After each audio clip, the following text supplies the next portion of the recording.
3 wins in a row for the Ottawa Senators, and on Saturday afternoon, they shut out the Florida Panthers with a 3-0 victory. The first time since 2016 that the Ottawa Senators have shut out the Panthers, which is pretty remarkable. And Mark, recently the goaltending has really been on display for the Ottawa Senators. Anton Forsberg got the start today. Linus Ullmark was terrific against Tampa Bay.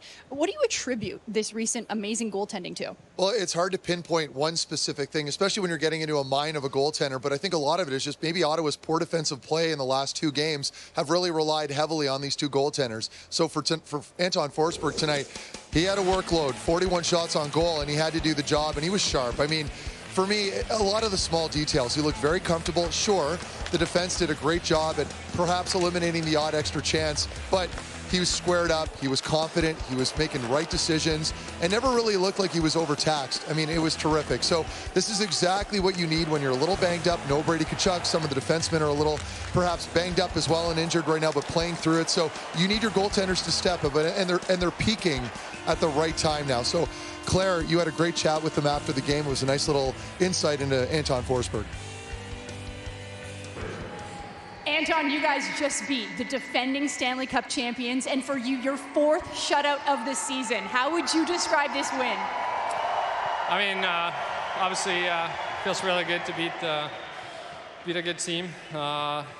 We battled through the game, battled really hard, and we got the win, and we know we can compete with everybody now.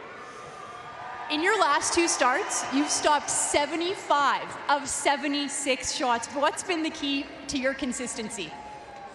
I mean, just been working. I haven't played a lot, but I've been working hard on the side with Petey. Talk a lot with Oli, and it's been really good practices, even though I haven't played a lot. And then the team out there, they're battling hard, they're blocking shots, keeping them outside, so it's awesome. I'm sure you could hear the fans chanting, "We want playoffs." What's the atmosphere like, knowing you're so close? I mean, we want it too. All we need. That's great. Thank you, Anton. Thank you. Well, Anton Forsberg might have had a perfect night. I did not, because it was actually his 3rd shutout of the season, not his 4th. So I just want to correct that. I think everybody in the league is still trying to get used to seeing Brad Marchand in a Florida Panthers jersey. It's just a little off. But one thing that is not off, he's still the same Brad Marchand, still being pesky. He's still the same pest. It's wild to me. And it can be an awkward transition going to a new team. You got to kind of find your game again. But yeah, he was effective. And this is exactly what he does. And it's the small stuff away from the play, getting tangled up with players. You saw him right there with Zetterlund. He's getting under Jensen's skin, just a little shot in the back. This is what Ottawa needs to be prepared for, no matter who the opponent in the postseason. But you got to hand it to Brad Marchand. He's consistent. And it's the small stuff, right? And that was a hard run at Tim Stützle right there. Timmy obviously giving it back to him a little bit, but again, this kind of tracks with Ottawa perhaps not necessarily having that physical response. And there's a funny little sequence right here with Angus Crookshank where Crookshank loses his helmet. It ends up on the Florida bench. He had it tucked under his sweater and is forced to give it back to the ref. So, this is what he brings to the table. It makes for entertaining, obviously, conversations afterwards. He's lippy. He's giving it to players from the bench. I'm familiar with it. I played against him. You have to get in his face and give it back to him. I thought Ottawa has to learn a little bit more in that regard, but all in all, a good night for Ottawa. I just want to know if he's ever gotten away with that. I mean, for the most part, yeah, he has. Made a good career out of it. Yeah.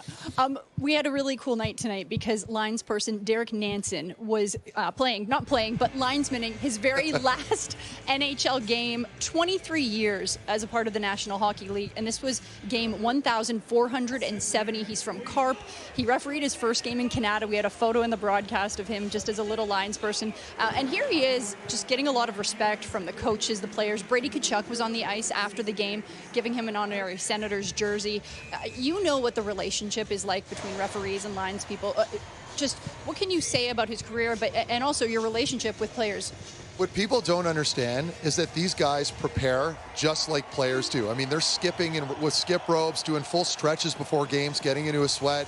It's physical on the ice. You heard it during the broadcast a little bit from Noodles and Gord where, you're having to break up plays. And these are like 220-pound players you're trying to break up, trying to punch over your shoulder. So to ref and officiate for that long and to do as great a job as, and you mentioned a local guy too from Carp, Ontario. It's fantastic stuff. So congratulations to Derek. And Jamie McLennan asked him in the middle middle of the game, are you just going to go lie on a beach now? And he said, I haven't even thought about what I'm going to do next. But congratulations to Derek Nansen. For the Ottawa Senators, their next game tomorrow as they host the Blue Jackets.